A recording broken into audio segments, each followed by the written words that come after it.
এই 2022 সালে নতুন করে মন্দির তৈরি হয় এবং কষ্টি পাথরের এই 10 ফুটের এই মূর্তিটি স্থাপনের পর এখন নিত্য পুজো হয়ে থাকে।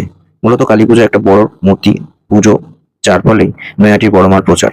আস্তে আস্তে পুজোর ব্যাপ্তি বাড়তে থাকে এবং বর্তমান সময়ে সেখানে মমতা ব্যানার্জিও গেছিলেন মায়ের কাছে পুজো দিতে। তো বাদ যাবেন না সেই দলের সাংসদ দেবু। খাদান বই রিলিজের সময়ও ঠিক একই রকম ভাবে পুজোর প্রচার এবং দুটোই করেছিলেন সে সময়। মায়ের কাছে আশীর্বাদও নিয়েছিলেন এবং প্রচারও করেছিলেন।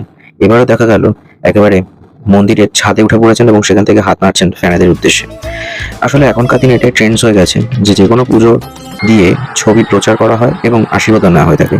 তা সে দক্ষিণেশ্বরে ভবতানী মায়ের কাছে কাজলি হন বা এখনকার দিনে বাংলা সিনেমার অভিনেতা দেব। ঠাকুর সবার কাছে সমান, এটা ঠিকই, ধর্ম যার যার, বড় মা সবার, এটা কথাই ছিল। কিন্তু এখন দেখা গেল যত যাই হোক যাক না কেন, প্রভাবশালী, পয়সা এবং সেলিব্রিটি পার্সন হলে আপনি গর্ভগৃহে যাবেন, স্পেশাল সিকিউরিটি দিয়ে আপনি যাবেন, যেহেতু আপনি ভিআইপি পার্সন, যেহেতু আপনি পাবলিক ফিগার। তো সেখানে আপনি একেবারে মন্দিরে ছাদে উঠে ফ্যানদের উদ্দেশ্যে হাত নেড়ে তাদের শুভেচ্ছা গ্রহণও করে থাকবেন। তো সেটাই হয়েছে দেবের ক্ষেত্র।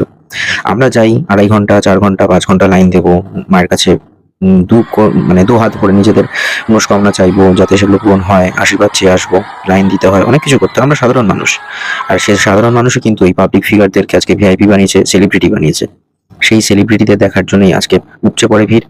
আর তারা এইভাবে মায়ের মন্দিরে গিয়ে ফ্লাইং কিস দেয় এবং প্রচারটাও সেরে নেয়। তো এবারেও সেটার কোনো ব্যতিক্রমী ঘটনা ঘটেনি, যেটা অন্যান্য ছবির ক্ষেত্রে হয়ে থাকে। দেব এবারেও গেছেন এবং মায়ের কাছে পুজো দিয়ে আশীর্বাদ চেয়ে নিয়েছেন। এটাই চলছে এখন বাংলা ইন্ডাস্ট্রি এবং সোকল্ড সোসাইটিতে, যে আমরা একজনকে সেলিব্রিটি বানাই, তিনি হয়ে ওঠেন ভিআইপি, আর তারপরে ভিআইপিদের মতোই আচরণটা হয়ে থাকে। যতই তিনি সাংসদ হন, যতই তিনি আমাদের কাছের মানুষ হয়ে ওঠেন দীপক অধিকারী থেকে দেব। ভিডিওটা কার কেমন লাগলো আমি জানি না, তবে নিতান্তই আমি শুধু আমার মতামতটুকু জানিয়েছি। দেখতে থাকুন চ্যানেলের বাকি video. Stay tune on Bong stories. আর অবশ্যই ধূমকেতু, দেবের বড় ভ্যান দেখতে তো আমিও যাব। দেখা যাক, কৌশিক গাঙ্গুলি সিনেমা বলে কথা, এই সিনেমাটা দেবের প্রোডাকশনের ফার্স্ট সিনেমা, অলসো 10 বছর পর রিলিজ করছে। লেটস সি অন থিয়েটার ধূমকেতু কেমন ভাবে পারফর্ম করে।